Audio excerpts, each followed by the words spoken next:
Water. I've been joined in studio by the Public Relations Officer of the Ghana Water Company. He's in the person of Michael Ajiman. Thank you very much, sir, for your time. First, let's focus on what happened yesterday, what you found out for yourself when you went to Adentan. Can you tell us that upon arriving, what were the major challenges you observed?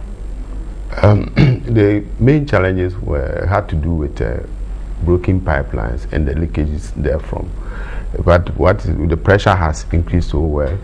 We realized that a lot of water was flowing through the pipeline, but the challenges had to do with the fact that most of the pipeline had come off, but the joints basically within premises of our consumers, the pipes had just come apart, and so what was happening was that water was gushing out all over the place.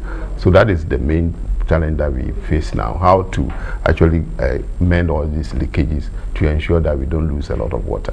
Right. One would ask that, didn't the ministry or the Ghana Water Company for that matter consider all of these things to ensure that though you are going to release excess gallons of water to the people, let's find out how well laid the pipes are and if really the water can get to them. And I'm sure you are also aware that most of them laid the pipes to their various homes several years ago with the hope of getting water one day. Now, if it was time to give them water, I thought at least some feasibility studies would have been done to ensure that their systems are capable enough to receive the water. Was that work done? That was done. In fact, we have a committee that is in place doing that sort of. Apart from that, there's even a task force team that is going around. And in fact, the past 2 months, people don't know, we've been meeting. We have all the directors involved. We have 3 regions in Accra here: Tamale, Accra East, Accra West. We meet every day at the head office, trying to look at all these problems. And we have identified those problems. And we have the teams that are going around. We call them pipeline maintenance team. And they don't even sleep. They work 24 hours a day, going around every place, nook and crannies of those areas to ensure that they mend the pipeline. But don't forget that we have more than 200 kilometers of pipelines all over the place, and they are buried under the ground. So we are able to see these things just when water starts flowing, because we knew for a fact that by all means we have some of these pipelines that are broken. And if you remember, the president, when he went to Pong, even said it, that he believes, he knows for a fact that once the pipelines have been there for a very long time, most of them are broken through construction works and the rest. So he even advised that the general public should go to a nearest office and report when they see such leakages. So from the word go, we knew that was happening. And because of that, we have even gotten some money. In fact, the World Bank has given us some $48.1 million as part of the Greater Accra Metropolitan Area Water and Sanitation Project. The water component is 48 million. So this thing, we sent out these proposals way back about over 3 years ago in anticipation of all this. And that is to help us renew our pipeline and undertake pipeline reinforcement programs all over the place. So it's not as if we don't know. We know about these things. And then we are also in talks with developers, estate developers, house owners and the rest. Just so we want to undertake what we call community-assisted means extension program. And that this, we just want to come to agreement with the communities just so we can do some cost sharing. Because we know if we are to wait, in fact, we are trying to access the World Bank money, but it's going to take time. So we just want to ensure that immediately we can even fall on these pipe producing companies like Duraplast, Interplast, go for pipelines on credit and ensure that perhaps we share the costs involved with the communities. And that is what has been happening. You know, we have infrastructure costs inbuilt in whatever some critics are of the view that your fact-finding or your task force in this case, like you're saying, knew about the challenges, like you're saying, and also the president even mentioned it. Now, if they knew these were there and these are going to be difficulties they would face if the water is finally released, why don't government hold on to ensure that these are fixed before? Because some are saying it's just a promise that government is running to fulfill, and then by so doing, you are leaving out some very critical portions. No, we see the important thing is that water is flowing through Adentan. But as I told you, water flow is side the hydraulics. It's side that you need to let the water flow before you can even mend them. You can even put up a new house, pipe network, plumbing work, everything, fittings, everything in place. But if you don't let the water flow, you will know all the leakage. They may be so new, but still you have. So we knew about this thing, and I'm saying that we are not sleeping at all. We are always on the spot, trying to monitor the lines, go along the lines, and as we are. So in no time, I know in less than 1 week, 2 weeks, we will finish with all these maintenance works. And that will be it. So like, if I'm getting what you're saying right, in less than a week or two, when everything is resolved, is it every home in and around Adentan, Hacho, Medina, all those surrounding communities, all of them are going to have water? Is that the problem? No. That is not the case. That's not what we have promised. We're saying that water will flow into Accra through Adentan. So it's coming all the way from Pong to Dodowa, Adentan, then up to Opong, where we have our big booster station. Don't forget, this is not meant for Adentan alone. The project is meant to cover Hacho. If you ask them, Hacho people are getting water, Ashalabuche, Kwabenya, and all those areas, Ajigano, East Legon, all those areas are going to get. And I know I've been getting calls, all those places, I've been there myself, they are all getting water. The Adentan, basically, we are always mentioning Adentan, Medina, but all those places are suffering, and the water is free. But what I'm trying to say is that with the water coming in fact, it's been coming as far as to 37 here.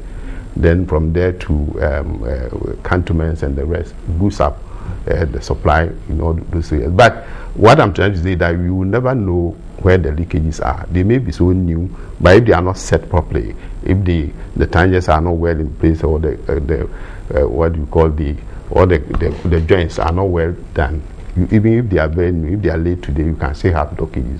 So once we now see that these things are coming, the leakages are, we're going around trying to rectify them. Yeah, and in no time everything will be. Okay. But let me add that we know there are some places in all these communities which don't have pipelines at all.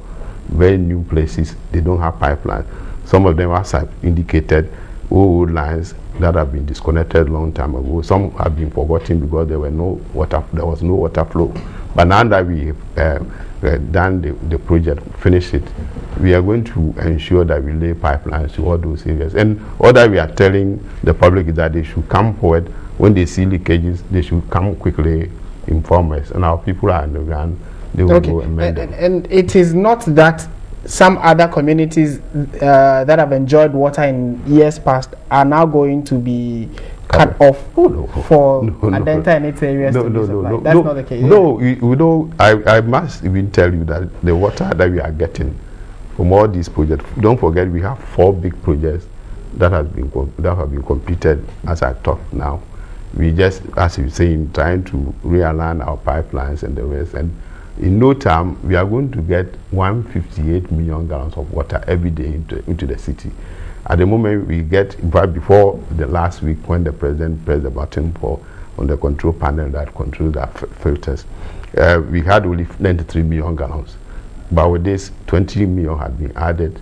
We are going to get another 20 million by middle of February. Then we have completed another work that is giving us 9.2 million gallons. We have another one that's going to give us 13 million, another one 3.3 million. And if I should even add that of in Sawam, you know, because in Sawam water comes as far as to Amasaman. Amasaman is really part of Accra now.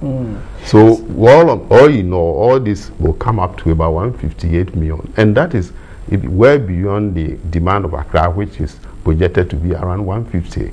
So don't be afraid at all. It's not as if we are pushing water to Adentan at the expense of other places. No, that's not going to. All right, we are going to get an overflow. As some people in Adentan and its environs are smiling, we are told that areas around Tamale, which is the northern regional capital, are experiencing some acute shortage of water. And we've been joined on the line by Zach Kadiri. He is TV3's Northern Regional Correspondent, to give us an update on this. Zach, good afternoon and thank you very much for your time.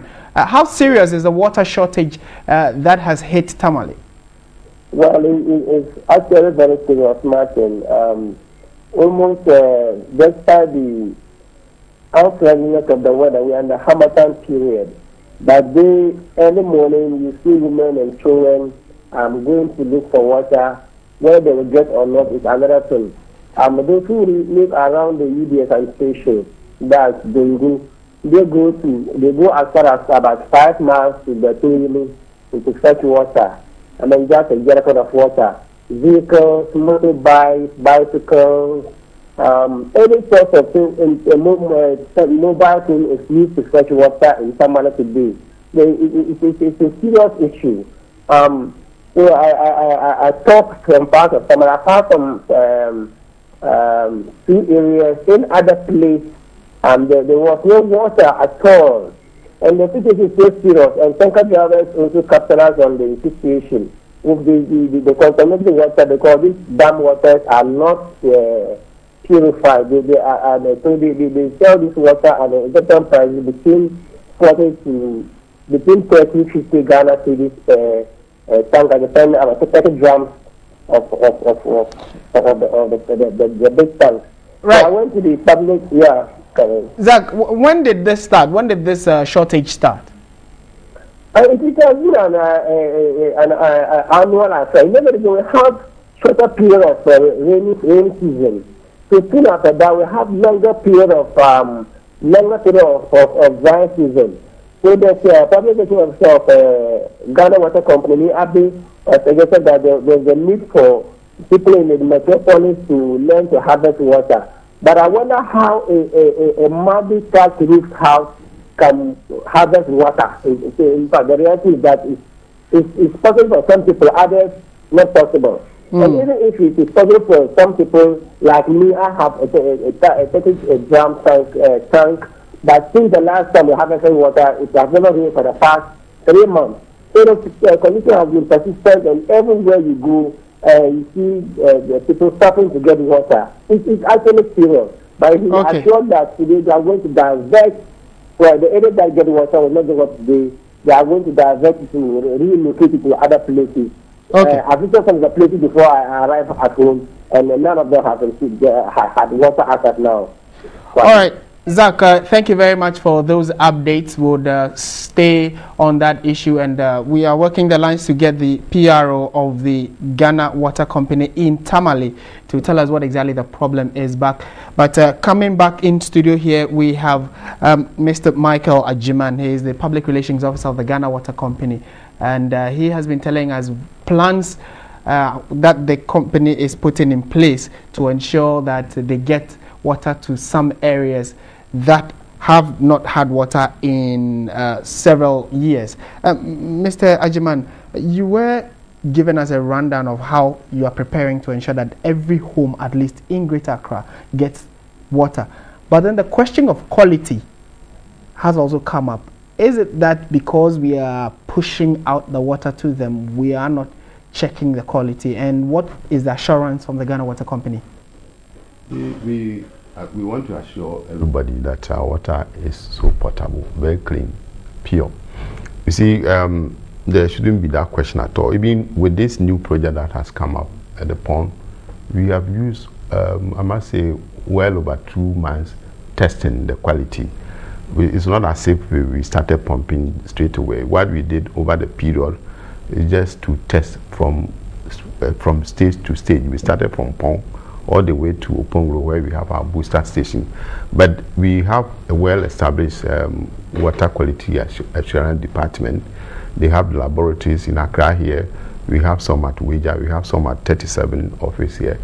Then even at Pond on the treatment, every treatment plant has it. And what we do is every hour, on hourly basis, our men, the chemists, they go around, take samples from the communities, and then they test these things. And even before we do the treatment, we test the quality of the raw water. If it's Weja, we test. If it's at Pond, we test to know all the parameters involved, the acidity level, the acidity level, all those things are tested, and even that helps us to know the type of chemical that we have to use to make the whole thing clean. So don't worry. But all that we know, the bottom, the knob that the president pressed the other day is just controls the filters.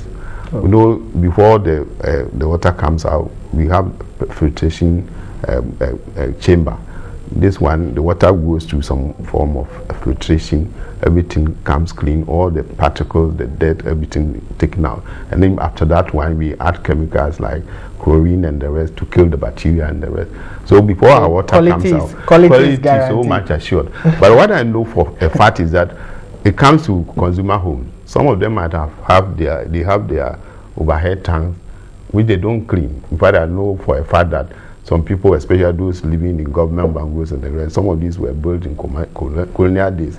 Overhead tank, underground tank, they don't wash them. Okay. So normally when the water gets to their home, that is where we have problems. Even yesterday we saw for a fact that at the premises of some of these consumers, where we have our meters, the pipes are broken, and that is where some dirt enters the pipeline. And that sort of thing. But the water is clean. Even apart from that, every time there is what we call residual chlorine. All right. Some chlorine is always left in there, so it goes around. Even if it's not clean, if we have particles, be assured that the bacteria are all. We have run out of time on this, and we are very grateful for your time, Mr. Michael Ajiman. He is the head of public communications for the Ghana Water Company, and was giving us an update on government's or the company's plans to ensure that Adentan and its environs get good quality water. This is still Midday Live on TV3.